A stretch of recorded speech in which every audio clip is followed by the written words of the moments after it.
तो ये करदम जी की 9 बेटियों ने दिव्य संतान ऋषि पुत्र प्रकट किए।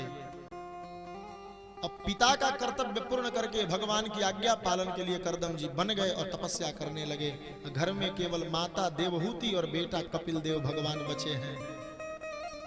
एक दिन मैया ने कपिल देव भगवान से प्रश्न किया, हे पुत्र, आपको मैं प्रणाम करती हूं। क्यों माता जी, आप माता हैं, आप हमें प्रणाम? बोले हाँ बेटा। तम त्वागताहं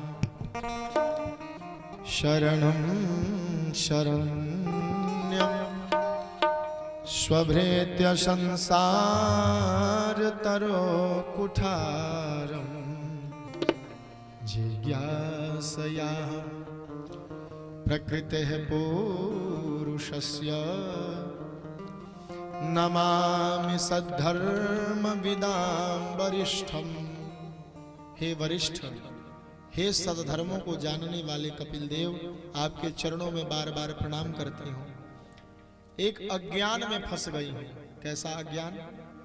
बोले अज्ञान यह है कि दुनिया का कितना भी सुख भोग रही हूँ, एक से बढ़कर के एक सुख भोगा, परंतु निर्विण्णां नितरां भूमन् असद इंद्रिय तर्षणा। ये जो इंद्रियां हैं, इनकी तृष्णा खत्म नहीं हो रही। रसगुल्ला 10 खा लिया, पेट भर गया, रसगुल्ले पर देखने का मन नहीं, पर 1 घंटे के बाद पच गया, फिर रसगुल्ला दिखा तो फिर खाने का मन किया। सुंदर सुंदर कपड़े पहने पर बाजार गए, देखा दूसरा कपड़ा तो लेने का मन कर दिया। कितना भी सुख भोग रही हूं, सुख भोगने से पेट नहीं भर रहा है। क्यों? ये इच्छा बनी रह रही है, कुछ और मिल जाता, कुछ और मिल जाता, कुछ और मिल जाता। ये कैसे ठीक हो जाएगा? इस बात का उपाय बताएं आप। कपिल देव भगवान ने कहा, माता जी एक बात कहें। हाँ बताइए। बोले योग आध्यात्मिक पुंसाम मत्तो निःश्रेयसाय में। संसार झूठा कब लगता है? बोले जब भगवान सच्चे लगते हैं। और संसार सच्चा कब लगता है? जब भगवान को हम नहीं जान पाते। अर्थ क्या है माता जी? जीवन में जीना किस लिए है? बोले लोक अभ्युदय और निःश्रेयस सिद्धि सधर्म। धर्म किसे कहते? बोले उस काम को करने से हम संसार में खूब आगे बढ़ें और अंत में निःश्रेयसता को प्राप्त हो जाएं, अंत में हमें उस साधन से वैराग्य हो जाए। ये सब कुछ होता नहीं और भगवान को पा जाएं, इसी का नाम धर्म है। और ये कब मिलेगा माता जी? बोले आध्यात्मिक धर्म से मिलेगा। तो ये आध्यात्मिक धर्म कहाँ होता है? बोले ये आध्यात्मिक धर्म मन से किया जाता है। मन ही बंधन और मुक्ति का कारण है। माता जी मन अगर संसार में लगाओगी तो संसार के लोग जो जो सुख भोगते हैं वो सुख तुम देखोगी तो उसे पाने की इच्छा करेगी। ये किसी के बेटे की नौकरी लगी तो आपके मन में आएगा ही आएगा कि मेरे बेटे की नौकरी हो जाए। और अगर मन संसार से परे रहने वाले संतों के साथ लगाओगी तो संतों का जीवन कैसा है? बोले एक लंगोटी, छोटी सी कुटिया, थोड़ा बहुत प्रसाद, उसी में जीवन बीत जाता है। संसार की वस्तु सामने रखी रहती है पर उस पर भोग दृष्टि नहीं है। इसलिए माताजी मन को उससे हटाने पर ही उससे रुचि हटेगी। और हटेगी कैसे? बोले संगति बदलनी पड़ेगी। इसलिए संतों के साथ रहो माता। सताम प्रसंगान मम वीर्य संविदो। संतों के साथ लग जाओ माता जी। वो क्या करेंगे? बोले भवन्ति हृत कर्ण रसायना कथा। वो आपको हमारी कथा सुनाएंगे और कथा सुनाते सुनाते श्रद्धा रतिर भक्ति अनुक्रमिष्यति। आपके हृदय में हमारे प्रति श्रद्धा हो जाएगी और श्रद्धा होगी तो प्रेम होगा, प्रेम होगी तो भक्ति हो जाएगी, फिर सब कुछ एक बराबर लगने लगेगा। संसार की वस्तुएं छोटी लगेंगी, बड़ी कब तक लग रही है? जब इससे बड़ी कोई चीजें हम नहीं देखे हैं और इससे बड़ी कोई चीज प्राप्त हो जाए तो फिर संसार की वस्तु हमें छोटी लगने लगती है। और माता जी भक्ति करो। मैया ने कहा हम संत माने किसे, किसके साथ लगे? कपिल देव भगवान ने 5 लक्षण बताए। ये लक्षण जिसमें हो उसी के साथ रहो। चाहे वो फुल पैंट कुर्ता पहनता हो, चाहे धोती कुर्ता पहनता हो, चाहे साड़ी पहनती हो, ये 5 लक्षण जिसमें है वही संत है। तितिक्षवः कारुणिकाः सुहृदः सर्वदेहिनां अजातशत्रवः शान्ताः साधवः साधुभूषणाः। पहली लक्षण माताजी संत का है, वो तितिक्षु होता है, सहनशील होता है। सुख में भी दुख में भी वो एक समान रहता है। किसी ने माला पहना दिया फिर भी ठीक, किसी ने गाली दे दिया फिर भी ठीक, वो तितिक्षु होगा। और दूसरा बोले कारुणिकाः, करुणावान होंगे, दया के भाव रखने वाले होंगे। जिनमें दया का भाव है वो संत हैं। और तीसरा बोले वो सुहृदः सर्वदेहिनां, सबको अपना परिवार मानते हैं, वसुधैव कुटुंबकम। और चौथा बोले अजात शत्रवः, दुनिया भले अपना दुश्मन मानती हो पर वो किसी को अपना दुश्मन नहीं मानते। और पांचवा बोले शांताः, संत शांत रहते हैं। जो शांत रहना सीख गया वो संत हो गया। यही संत के 5 लक्षण है माताजी। और सबसे बड़ा लक्षण संत का यह है, ये 5 लक्षण रहने के बाद बोले मय्यन्नन्नेन भावेन भक्तिम कुर्वन्ति ये दृढ़ाम मत्कृते त्यक्त कर्माणस् त्यक्त स्वजन बांधवाः। वो मेरी भक्ति के कारण अपने बंधु बांधव स्वजन सबको एक किनारे रख देता है और केवल मेरा भजन करते करते अपने जीवन को व्यतीत करता है। वैसे संत के साथ लगो। माताजी ये सब नौटंकी मन का है। मन हमें नचा रहा है। मन चाहता है ये मिल जाए तो हम ले लेते हैं, मन चाहता है ये मिल जाए उसी के पीछे भागते हैं। अगर हमारा मन बस में हो गया तो सारी समस्या का समाधान हो जाएगा। भक्ति करो माता। भक्ति का स्वरूप क्या है? तो प्रश्न के उत्तर में कपिल देव भगवान कहते हैं भक्ति का स्वरूप है अनन्य भक्ति। समस्त देवताओं का आदर परंतु अपने भगवान के प्रति समर्पण, ये अनन्य भक्ति है। एतावानेव लोकेस्मिन् पुंसां निह श्रेयसोदयः तीव्रेण भक्ति योगेन यजेत मनोमय्य अर्पितं स्थिरम्। किसी तरह से तीव्र भक्ति योग से मन को मेरे में स्थिर कर दो माताजी। यही दुनिया का सबसे श्रेष्ठ साधन है मन को बस में करने का। माताजी ने पूछा बेटा एक बात हमसे बताओ कि ये मन जो है ये भगवान में लगेगा कैसे? ये तो बात सत्य है कि संतों के साथ जाऊंगी, कथा सुनूंगी, अनन्य भक्ति करूंगी, क्या गारंटी है कि लग ही जाएगा? बोले माताजी देखो, कभी भी किए हुए कर्मों को अपना नहीं मानना है, क्योंकि 3 प्रकार की स्थिति है, कार्य, कारण और शरीर। शरीर माध्यम है काम करने का, तो कर्ता कौन है? बोले कारण, आत्मा। और वो बना कैसे है? बोले जिस प्रकृति से ये ब्रह्मांड बना है उसी 24 तत्वों से ये शरीर भी बना है। यत पिंडम तत ब्रह्मांडम। और जो प्रकृति में पुरुष बनकर के भगवान बैठा है वहीं हमारे शरीर में भगवान आत्मा बनकर के बैठा है। अंतः पुरुष रूपेण काल रूपेण यो वही। तो माताजी हमें भक्ति करना चाहिए, तो क्या गारंटी है कि भक्ति करने पर भगवान हमें मिल जाएंगे? सुखदेव भगवान ने परीक्षित जी को समझाते हुए कहा, परीक्षित जी कपिल देव जी ने जो उदाहरण दिया वो सुनो। कपिल देव भगवान ने कहा माता जी जरा एक बात बताइए, फूल गमकता है, फूल महकता है तो कान को पड़ता है कि आंख को पड़ता है? माता जी बोली कान को, आंख को नहीं पड़ता, नाक को पड़ता है। क्यों? क्योंकि नाक में ही गंध है, इसीलिए वो जीभ को, आंख को, कान को नहीं पड़ता, नाक को ही पड़ जाता है। और कोई हमें आवाज लगा करके पुकारता है तो नाक पे पड़ता है कि आंख पर पड़ता है कि मुंह पर पड़ता है? नहीं नहीं, कान पर पड़ता है। क्यों? क्योंकि कान ही सुनने की शक्ति है। उसी प्रकार जब हम भक्ति करेंगे ना तो दुनिया में नहीं पड़ेगी, वो सीधे भगवान पर पड़ेगी, क्योंकि जो जहां की है वो वहीं जाती है, बीच में उसमें रुकावट नहीं होता। जैसे सुगंध सीधे नाक को प्राप्त हो जाता है, शब्द सीधे कान को प्राप्त हो जाता है, रस सीधे जिभ को प्राप्त हो जाती है, रूप सीधे आंख को प्राप्त हो जाती है, उसी प्रकार भक्ति सीधे भगवान को प्राप्त हो जाती है, बीच में कोई बाधा नहीं होता। माता जी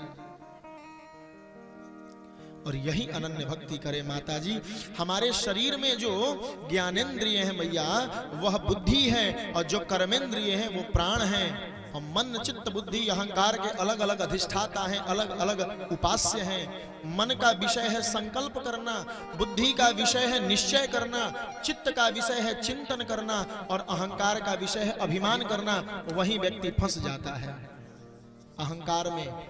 काम करने के बाद तुरंत टाल दीजिए, ये मैं नहीं करता। ये पूज्य गुरुदेव भगवान की कृपा से हो रही है, भगवान की कृपा से हो रही है। तो काम करने के बाद भी आप में अहंकार नहीं आएगा।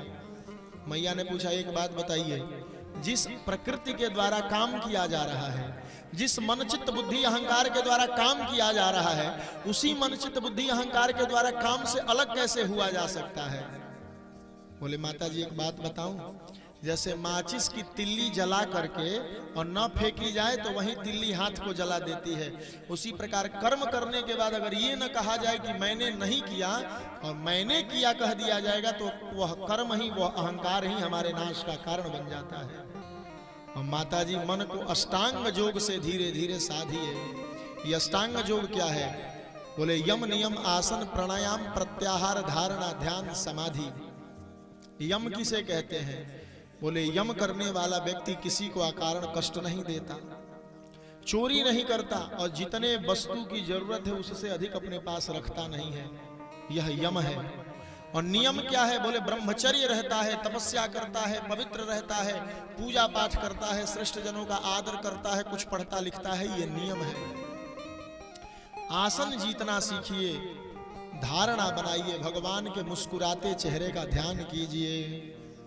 संचिन्तयेत् भगवतश्चरणारविन्दं व्रजाङ्कुशध्वज सरोरुहलाञ्छनाढ्यम् उत्तुङ्गरक्तविलसन्नखचक्रवालं ज्योत्स्नाभिराहतमहृदयान्धकारम्।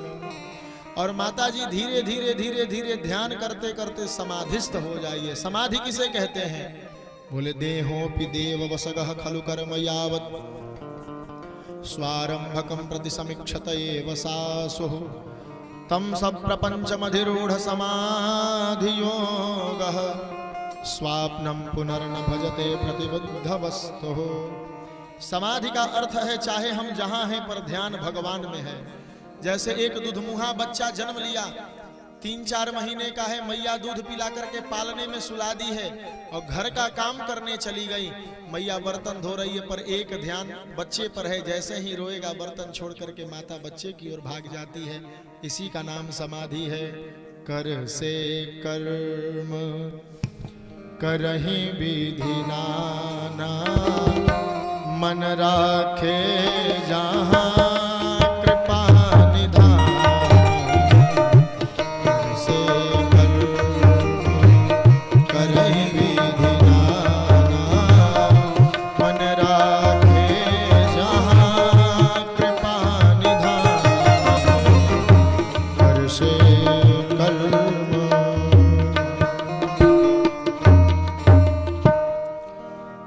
ईश्वर में लगाए रखना ही समाधि है। और माता जी, जो ऐसा नहीं करता है वो फंस जाता है। मैया ने पूछा, तो फिर जो ये भक्ति करता है उसका स्वरूप क्या है? बोले, उसका स्वरूप 4 प्रकार का है माता जी। पहला स्वरूप क्या है? बोले, अभिसंधा यो हिंसा दंभम मात्सर्यमेव वा संरम्भिभिन्द्रिग भावम मयि कुर्यात् सतामसः। हमारा जो सबसे नीचे वाला भक्त है वो क्रोध में भक्ति करेगा। किसी से झगड़ा किया तो आकर के कहेगा, हे नारायण जी, उसने मुझे गाली दिया है, 1 सप्ताह के भीतर दिखा दीजिए तब हम आपकी शक्ति मानेंगे। वो तामस भक्त है जो द्वेष में झगड़ा में आकर के हमारी भक्ति करता है। और दूसरा भक्त कैसा है? बोले, विषयान अभिसंधाय यश ऐश्वर्यमेव वा अर्चादावरचयद्यो मां पृथग भावः सराजसः।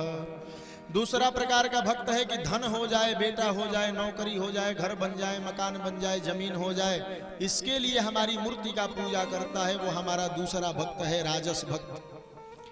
और तीसरा भक्त कौन है? बोले, कर्म निर्हार, 'मुद्दिश्य परस्मिन् वा तदर्पणम् यजेद्यष्टव्यमतीवा पृथग भावः स सात्विकः। तीसरा भक्त है माता जी जो हमारी मूर्ति को पूजा करता है और बदले में हमसे हमें मांगता है, हे भगवान हमें मिल जाइए, और समस्त दुनिया को मेरा स्वरूप मानता है, वो तीसरा भक्त है। और सबसे उत्तम भक्त कौन है? बोले मद गुण श्रुति मात्रेण मयि सर्व गुहाशये मनोगतिरविच्छिन्ना यथा गंगाम्बसोम्बुधौ। अम्बुध कहते हैं समुद्र को। जैसे समुद्र में दिन रात गंगा आदि पवित्र नदियों का जल मिलता रहता है, उसी प्रकार अपने मन बुद्धि को पवित्र बना करके जो दिन रात हमारा चिंतन करता है और बदले में हमें नहीं चाहता, हम कहते हैं आ रहे हैं दर्शन देने, कहता नहीं भगवान आप मत आइए, आपको याद करने में जो आनंद है वो आपसे मिलने में आनंद नहीं है, वो हमारा सबसे उत्तम भक्त है। माता जी मैं उत्तम भक्त पर और दूसरे नंबर वाले पे प्रसन्न रहता हूं, पर नीचे वाले भक्त पर मैं प्रसन्न नहीं रहता है जो झगड़ा लड़ाई के कारण मुझे पूजा करता है और केवल मूर्ति में मुझे देखता है, मूर्ति से बाहर नहीं देखता, उस भक्त पर मैं कृपा नहीं करता। फिर उसकी गति क्या होती है? बोले वो बार बार मरता है, बार बार जन्म लेता है और बाकी लोग मुक्त हो जाते हैं। 5 प्रकार की मुक्ति है, सालोक्य, सारूप्य, सायुज्य, सार्ष्टी और सामीप्य।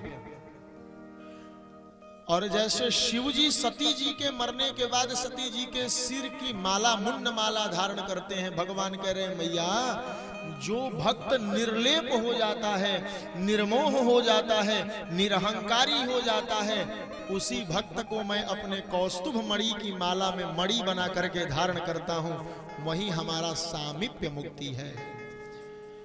मुक्ताश्रयम यही निर्विषयम विरक्तम निर्वाण मृक्षति मनः सहसा यथार्ची आत्मान मत्र पुरुषो व्यवधान मेकम मन विक्षते प्रतिनिवृत्त गुण प्रवाह।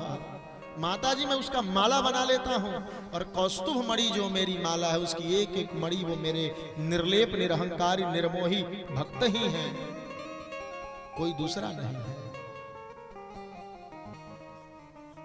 मैया ने पूछा फिर जो पाप करता है उसकी गति क्या है और जो पुण्य करता है गति क्या है? बोले वो तो पुण्य करने वाला मोक्ष को पा लेता है और मैं अपनी इच्छा के अनुसार उसे पृथ्वी पर जन्म देता हूं किसी सुयोग्य गृहस्थ के यहाँ। और जो पाप करता है, जो माताएं रजस्वला होती हैं और 6 दिन के भीतर जो गर्भ रुकता है वह नरक से आए हुए पापी लोग ही होते हैं। और कललम तो एक रात्रेण पंचरात्रेण बुधबुधम दशाहेन तकर कंधो पेस्यन्नम्बा ततः परम। अन्न के कण की शक्ति से पिता के शरीर में प्रविष्ट होकर के माता के उदर में प्रविष्ट होता है जीव। और कललम त्विक रात्रेण, एक रात्र में कलल होता है, 5 रात्र में बुलबुला बनता है, 10 रात्र में एक अंडे की समान तैयार होता है, 1 महीने में माँ के गर्भ में उसका सिर आता है।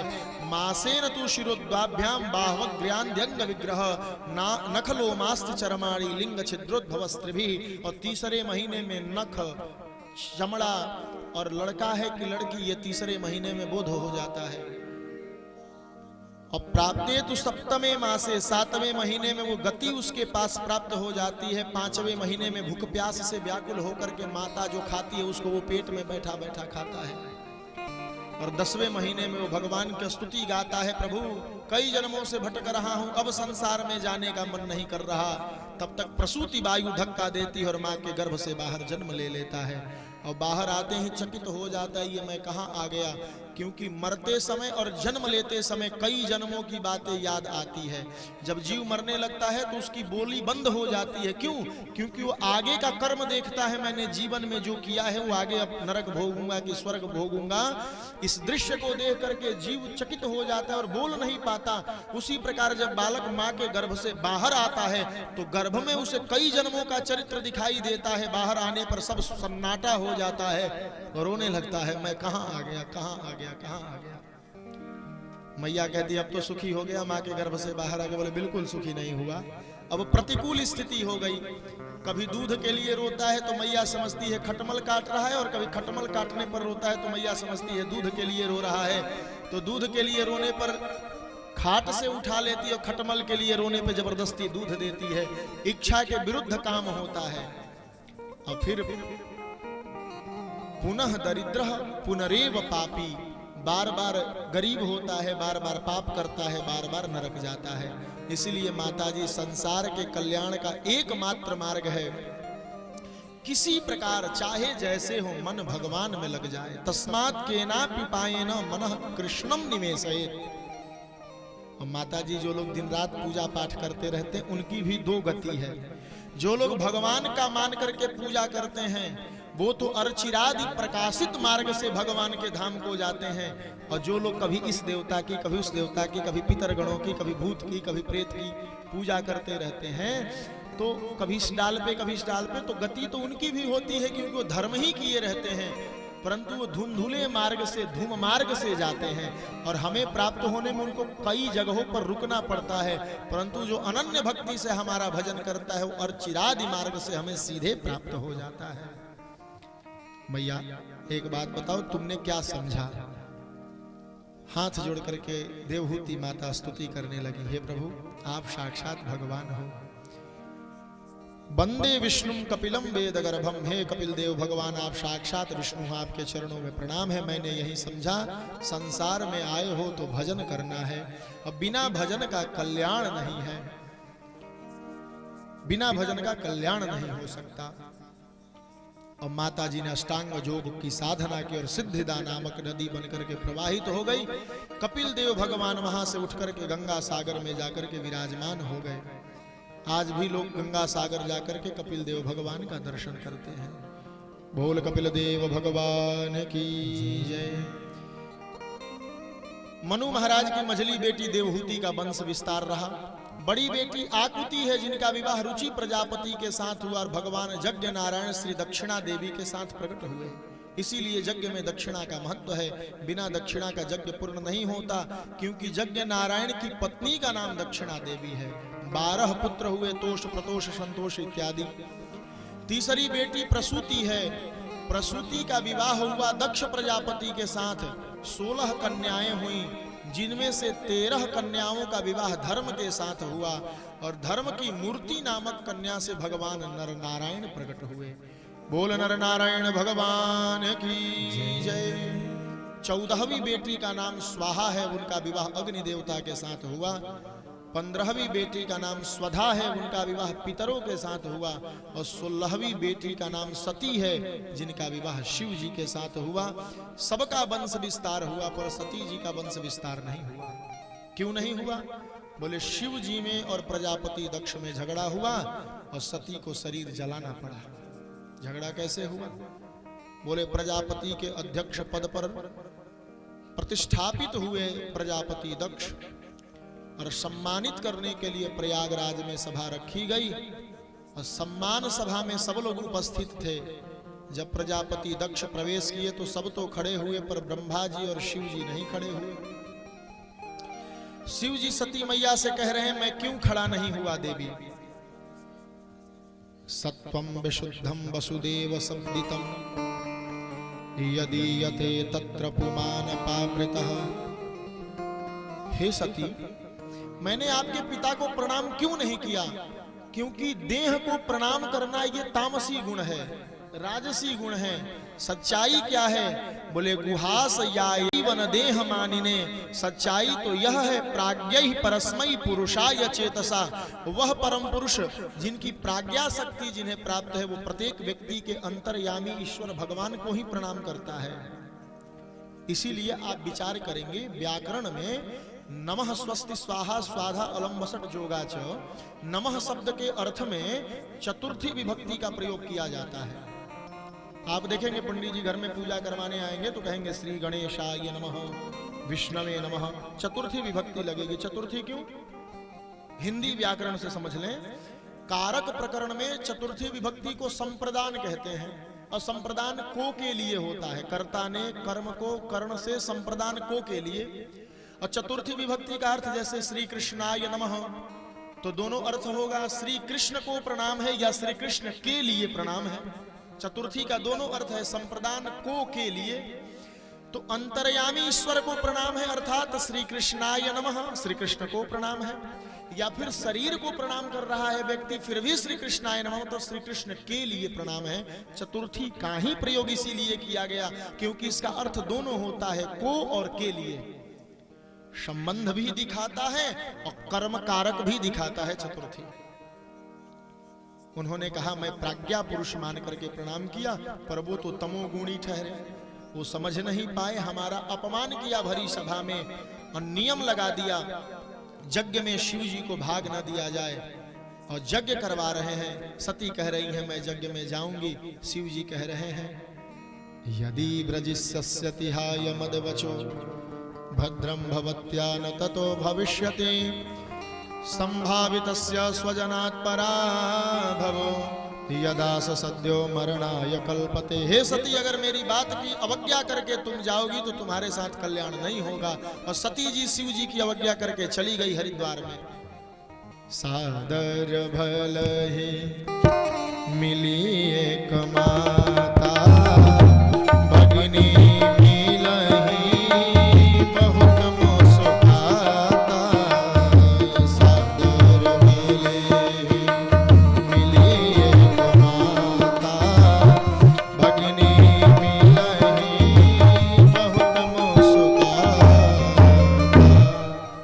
सती जी जब अपने नैहर में पहुंची तो मैया ने तो खूब स्वागत किया, बेटी तुम आ गई बड़ी बढ़िया की। पर अन्य संबंधी व्यंग कस रहे थे, बिना निमंत्रण की आई है, बुलावा नहीं गया है, फिर भी आ गई। सती जी समझ गई पति की आज्ञा मान लेनी चाहिए थी। सती जी बोली माता जी मैं आ रही हूँ थोड़ी यज्ञशाला की परिक्रमा करके। परिक्रमा करने गई, अरुद्र भागम तमवेक्ष चाध्वरम देखी, सभी देवताओं का भाग है, शिव जी का भाग नहीं मिला। समझ गई शिव जी ठीक कह रहे थे, हमारे पिता तमोगुणी हैं, इनके अंदर अहंकार है। यज्ञशाला में प्रवेश की, प्रजापति दक्ष खड़ा होकर के अभिवादन करना चाहे, स्वागत करना चाहे, तब तक सती बोल पड़ी बैठे रहिए वहीं पे। तम द्वयक्षरम नाम गिरेरितम नृणाम सकृत प्रसंगादघमा सुहंति तत्। शिव जी के 2 अक्षर का नाम जिसके जुबान पर एक बार आ जाए तो उसके समस्त पाप भस्म हो जाते हैं, और आप उस शिव से द्रोह कर रहे हैं। एवं दाक्षायणी हित्वा, मैं दाक्षायणी होकर के नहीं रहूंगी अब, क्योंकि जब तक ये शरीर रहेगा लोग यही कहेंगे दक्ष की बेटी है, और एक शिव द्रोही की बेटी कहलाना मैं पसंद नहीं करूंगी। और जब तक शरीर रहेगा लोग आपकी ही बेटी कहेंगे, इसलिए शरीर ही नहीं रखूंगी। और उत्तर दिशा की ओर मुख करके सती ने अपने शरीर में जोगाग्नि प्रकट कर लिया। नारद जी ने आकर के शिव जी से कहा, शिव जी ने वीरभद्र को प्रकट किया। दक्ष सहित यज्ञ का व्यवधान, दक्ष को मार दिया गया, यज्ञ विध्वंस किया गया। देवता सहित ब्रह्मा जी जाकर के शिव जी को प्रसन्न किए, और शिव जी को प्रसन्न करके लाया गया यज्ञशाला में। दक्ष को बकरे का सिर लगाया गया, फिर शिव जी की स्तुति गाई गई, और स्तुति गा करके सबने शिव जी को प्रसन्न किया। भगवान विष्णु यज्ञशाला में पधारे। ब्रह्मा जी ने नियम लगाया, भैया देखिए शंकर जी आप इतने रुष्ट मत हो जाया कीजिए, जो भक्त भूल जाएगा यज्ञशाला में भाग देना, तो यज्ञ पूर्ण होने के बाद जो सामान बच जाएगा उसको आप अपना भाग मान लीजिएगा। इसीलिए बहुत सारी माताओं का ये प्रश्न रहता है, महाराज जी पूजा करने के बाद जो सामान बच गया है उसको क्या करें? तो याद रखिएगा, जो सामान बच जाए घर में पूजा करने के बाद, या तो उस सामान से शिव जी की पूजा हो सकती है, या फिर उस सामान को पानी में निर्माल्य कर दीजिए, दहवा दीजिए। यही 2 विकल्प है, क्योंकि ब्रह्मा जी ने नियम लगा दिया, शिव जी कोई भक्त अगर आपको भाग देना भूल जाए तो आप बचे हुए सामान को अपना भाग मान लीजिएगा, पर उस यजमान पर कुपित मत होइएगा। और नारायण जी ने कहा, इस संसार में जो शांति पाना चाहते हैं वो क्या करें? बोले इस संसार में जो शांति पाना चाहते हैं, त्रयाणाम एक भावानाम यो न पश्यति वैभिदाम सर्वभूतात्मनां ब्रह्मन् स शांतिम अधिगच्छति। जो इस संसार में शांति पाना चाहते हैं वो ब्रह्मा विष्णु महेश किसी में भेद न करें, वहीं इस संसार में शांति पाएंगे। इस प्रकार से दक्ष के यज्ञ को पूर्ण कराया गया और शिव जी की कृपा प्राप्त कराया गया।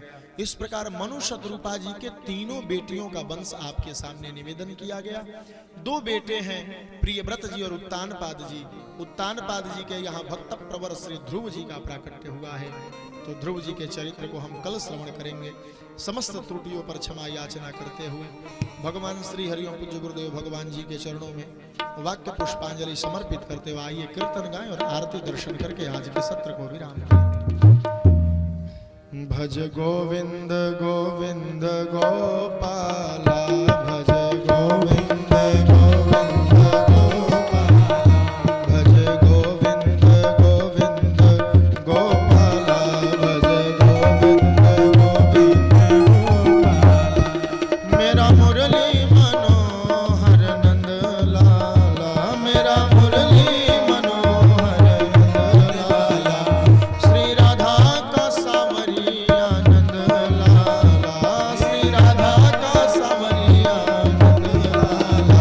भज गोविंद भज गोविंद भज गोविंद गोविंद गोपाला, भज गोविंद गोविंद गोपाला।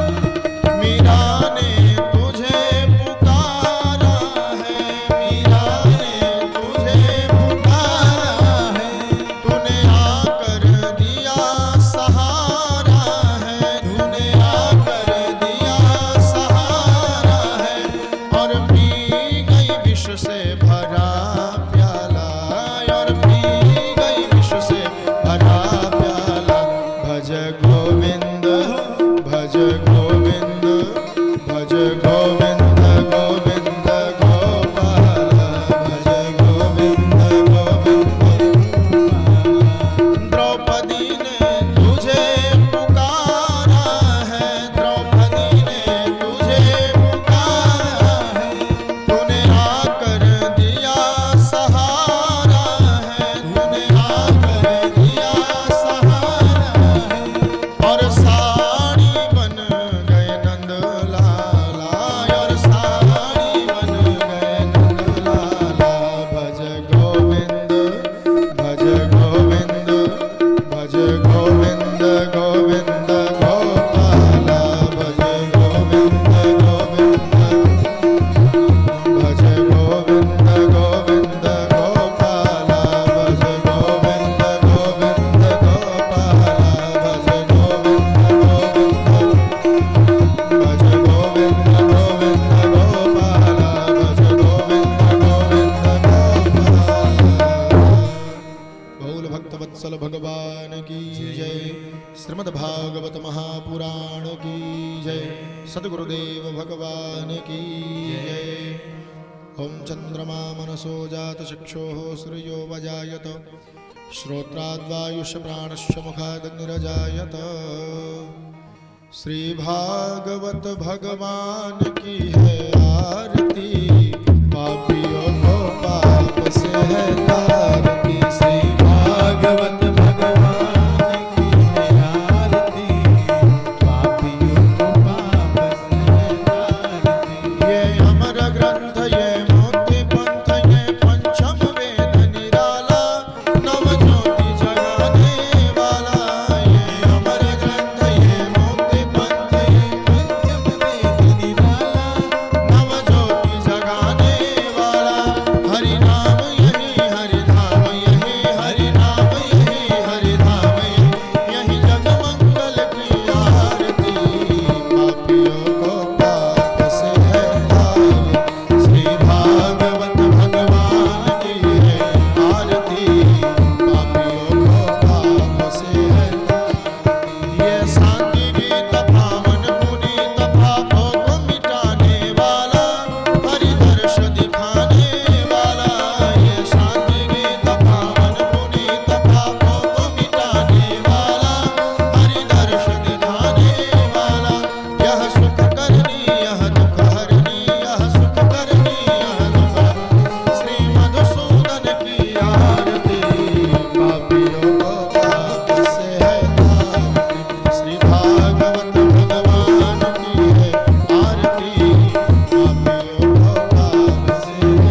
श्री लक्ष्मी नारायणाय नमः। आचार्य चरण कमलभ्यो नमः।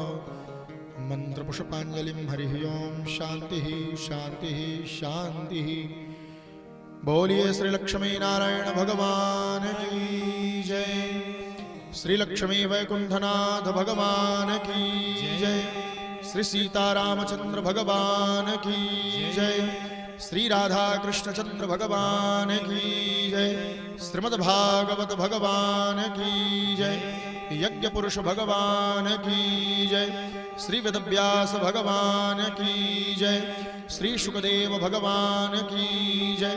वैदिक सनातन सदधर्म की जय। श्री भाष्यकार भगवान श्री रामानुजाचार्य स्वामी जी महाराज की जय। विश्ववंद्य जगदाचार्य परम पूज्य श्री त्रिदंडी स्वामी जी महाराज की जय। पूज्य गुरुदेव भगवान श्री जीयर स्वामी जी महाराज की जय। जय जय श्री सीताराम। जय जय श्री राधे श्याम।